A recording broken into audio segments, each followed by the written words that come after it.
esse vai ter que ser em 2 vídeos, infelizmente, mas eu preciso concluir essa mensagem.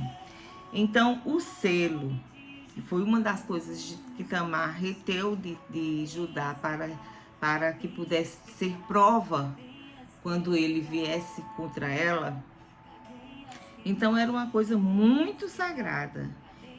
E nosso selo de filho, Deus jamais negocia, mas ele entregou. Em 2 Timóteo 2,19 diz: todavia o fundamento de Deus fica firme, tendo este selo. O Deus conhece os que são seus, e qualquer que prefere o nome de Cristo, aparte-se da iniquidade. Então ele foi iníquo quando trocou uma noite com uma mulher pelo selo, que era uma identificação de que era povo de Deus. Segunda coisa, o lenço ou cordão. O lenço ou cordão é a segunda coisa que o homem de Deus não pode negociar. E Judá, ele deixou com que Tamar levasse o seu cinto, seu lenço, seu cordão, né?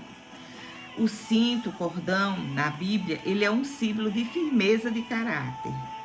Em Lucas 12,35, Jesus diz: estejam cingidos os vossos lombos e acesas as vossas candeias. O cinto é para estar firmado nos lombos, por isso não pode ser negociado. O cinto, na verdade, ou cordão, é uma das peças-chave da armadura de Deus, que é citado em Efésios 6. Quando dizem, se revistam das armaduras de Deus, vai falar do capacete, das sandálias e do cinto. O cinto da verdade. Judá não foi verdadeiro. O cajado. O cajado é um símbolo de autoridade. Moisés tinha um cajado, ele tinha autoridade. A autoridade espiritual que Deus nos deu jamais pode ser negociada. Nós não podemos negociar a nossa identificação, selo, a nossa armadura, cinto, verdade, e o nosso cajado, a autoridade que Deus nos deu para falar em nome de Jesus, para curar em nome de Jesus, para tirar demônios em nome de Jesus, para levar a palavra em nome de Jesus. São coisas inegociáveis, mas Judá não pensou em nenhum momento sobre a importância disso e trocou as 3 coisas inegociáveis que Deus dissera por uma noite de sexo, uma noite de prazer. E Tamar foi muito sábia, porque ela o próprio Deus tinha dado sabedoria a ela para fazer isso. Judá, que era nora de Tamar, Judá com a sua nora Tamar, na história nós aprendemos sobre o perigo de negociarmos valores que jamais podem ser negociados em nossa vida. Judá entregou a Tamar os 3 objetos que eram imprescindíveis na vida de um cristão: o selo, o lenço, cordão ou cinto e o cajado. Nunca, jamais negocie ou entregue a outras pessoas o que Deus confiou a você. Jamais negocie sua identidade de filho. Jamais negocie a sua armadura que lhe protege. Jamais negocie a verdade de Cristo em sua vida, porque a verdade quer dizer a mudança de sua vida.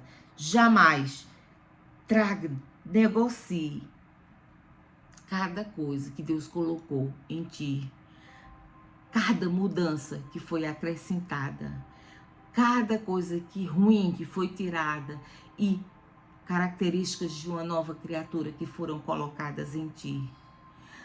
E não diga ao outro, não olhe para o outro com olhares de julgamento se você tem um telhado de vidro, porque isso é hipocrisia.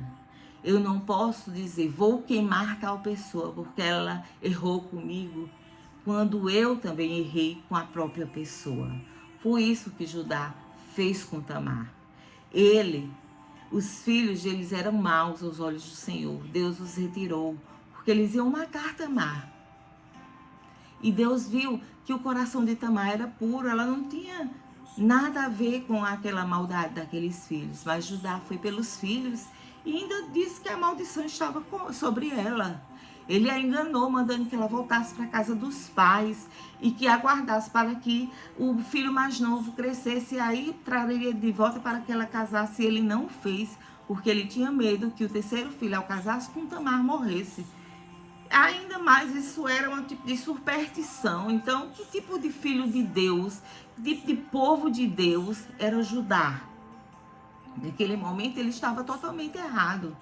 Mas Deus foi com Tamar. Deus sabia do quão mal o povo seria para Tamar, se ela não concebesse e não perpetuasse a sua descendência. E para o próprio Judá, ele em um minuto estava pensando, porque ele pensou, eu tenho outro filho, então esse outro filho vai dar continuidade à minha descendência. Mas nem sempre as coisas acontecem como nós queremos. As coisas vão acontecer como Deus quer. Nem tudo que a gente acha que é bom para a gente é a vontade de Deus para a nossa vida.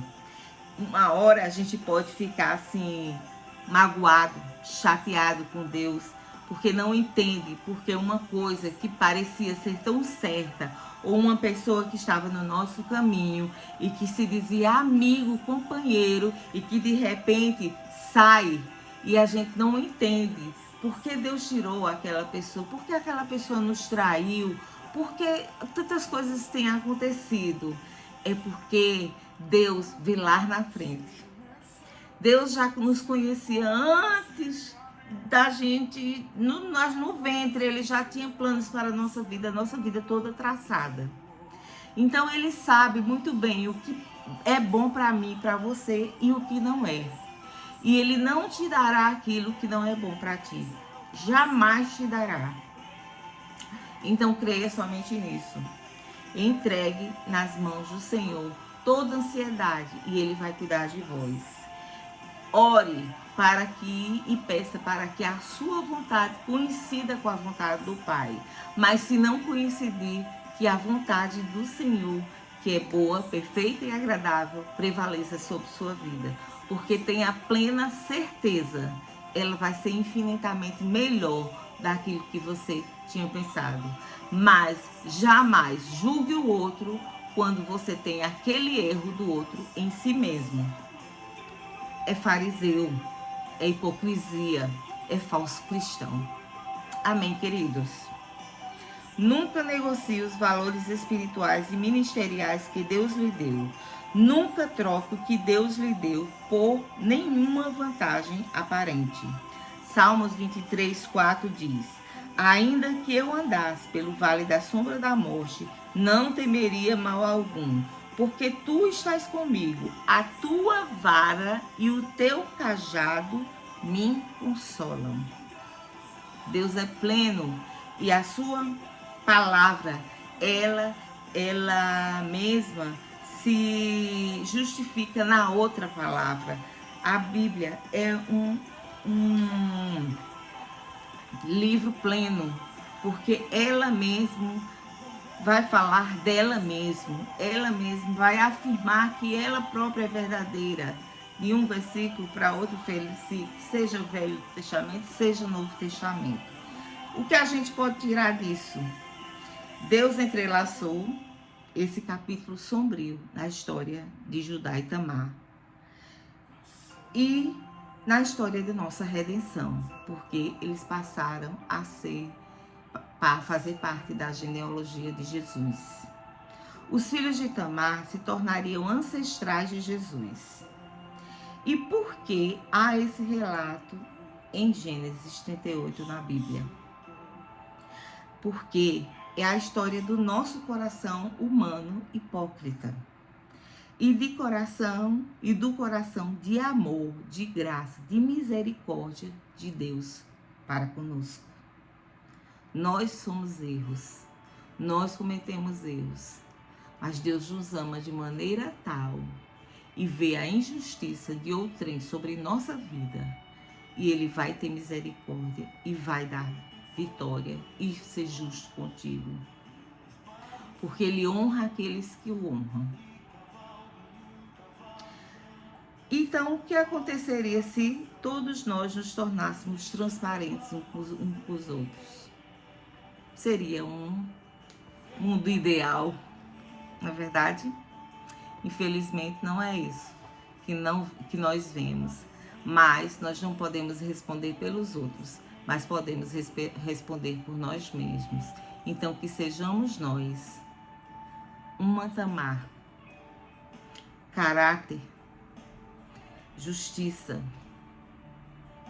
fidelidade. Que sejamos nós e tenhamos nós o coração do Senhor. Um coração de paz, um coração de temor, um coração de honra. E não negociemos o nosso selo, o nosso cinto e o nosso cajado. A nossa identidade, a nossa verdade e a nossa autoridade que Jesus nos deu. Amém? Vamos agradecer ao Senhor. Pai, queremos te agradecer por esta palavra, Senhor, que possa tocar os corações, Pai, que cada um possa examinar-se a si mesmo, que essa palavra comece a examinar, que eu possa mesma me examinar, Senhor, e que cada um possa examinar, Senhor, e ver aquilo que está errando, e não apontar para o outro quando há uma trava nos nossos olhos, Pai, mas que cada um possamos estar cada dia mais procurando ser melhores, ser parecidos com Ti, Pai. Tu nos adotaste, Senhor, como filhos de adoção. Então, Pai, filhos devem ser semelhantes aos seus pais, que possamos cada dia ser melhores e não negociarmos valores que Tu não negociarias nunca. É no Teu nome que nós te pedimos e te agradecemos. Amém. Deus abençoe a cada um de vocês.